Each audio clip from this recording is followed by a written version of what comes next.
జీవితం ప్రెడిక్టబుల్లా అన్ప్రెడిక్టబుల్లా అంటే జీవితాన్ని మనం ఊహించవచ్చా ఊహించలేమా?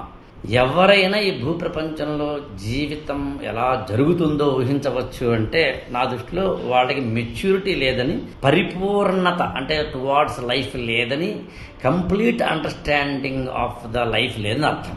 ఎందుకంటే లైఫ్లో ఎప్పుడు ఏ క్షణం ఏం జరుగుతుందో ఎవ్వరికీ తెలియదు. మనం పెద్ద పెద్ద ప్రమాదాల విషయంలో కూడా ఒక ముఖ్యమంత్రి గారో లేకపోతే ప్రధానమంత్రి గారో లేదా మరొకరో ఏదో ఫ్లైట్లో ఎక్కడ వెళ్తే విమాన ప్రమాదం, అందులో అహ్మదాబాద్ విమాన ప్రమాదం, అందులో ఇలాంటి అన్ప్రెడిక్టబిలిటీ అనే దాన్ని లైఫ్లో మనం చెప్తాం. అంత మాత్రమే కాదు, చిన్న చిన్న విషయాల్లో కూడా ఈ అన్ప్రెడిక్టబిలిటీ అనేది ఒకటి ఉంటుందని ఊహించిన వాడు ఏం చేస్తాడంటే ఖచ్చితంగా తన లైఫ్లో ఒక అంటే ready to face the worst, ready to do the best అని ఇంగ్లీష్లో కొటేషన్ ఉంటుంది. Ready to face the worst, దాన్ని మామూలుగా మనవాడు కీడు ఎంచి మేలు ఎంచు అన్నారు. సాధారణంగా కీడెంచి మేలు ఎంచు అనగానే మనం అనుకుంటా ఉంటాం, అదేంటి సార్ శుభం పలకరా పెళ్లి కొడుక అంటే పెళ్లి కూతురు ఎక్కడ తెచ్చింది అన్నాడట, అదేంటి సార్ అలా అంటాడంటే అలా కాదు. కీడెంచి మేలించడం అర్థం ఏంటంటే ఏదైనా ఒక పని నువ్వు చేస్తున్నప్పుడు ఒకవేళ ఫెయిల్ అయితే అనేదాన్ని యాక్చువల్గా కంప్యూటర్ అల్గారిథం రాసేటప్పుడు లేదా ఈవెన్ సాఫ్ట్వేర్ ఉంటుందని ఫ్లో చార్ట్లు అంటాం దాన్ని రాసేటప్పుడు, కంప్యూటర్ ప్రోగ్రామింగ్ చేసేటప్పుడు యాక్చువల్గా జరగకపోతే ఇఫ్ నాట్ అని చార్ట్ చేస్తారు.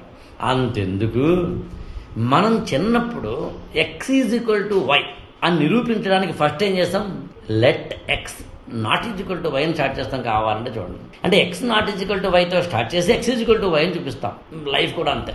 ఎవరైతే అన్ప్రెడిక్టబిలిటీ టైంలో కూడా, క్రైసిస్లో కూడా చాలా స్టబర్న్గా, స్మైలింగ్గా అండ్ ఈ ఎమోషనల్ ఈక్విలిబ్రియం, నేను ఈ మధ్యనే టైమ్స్ ఆఫ్ ఇండియాలో చదివిన ఒక పదం అది, దాని వీడియో కూడా చేశాను.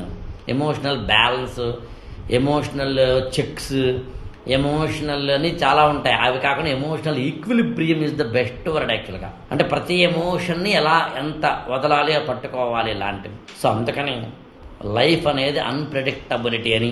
ఒకవేళ మంచి జరిగినా కూడా అన్ప్రెడిక్టబిలిటీయే. మీరు కావాలంటే గమనించారు, మీ జీవితంలో ఏదైనా ఒక మంచి వెనక్కి తీసుకుంటే ఎందుకు జరిగింది తెలియదు యాక్చువల్గా.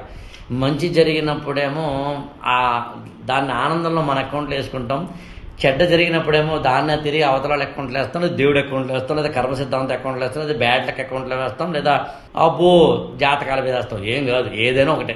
ఈ ఛానల్ని లైక్ చేయండి, షేర్ చేయండి, సబ్స్క్రైబ్ చేసుకోండి.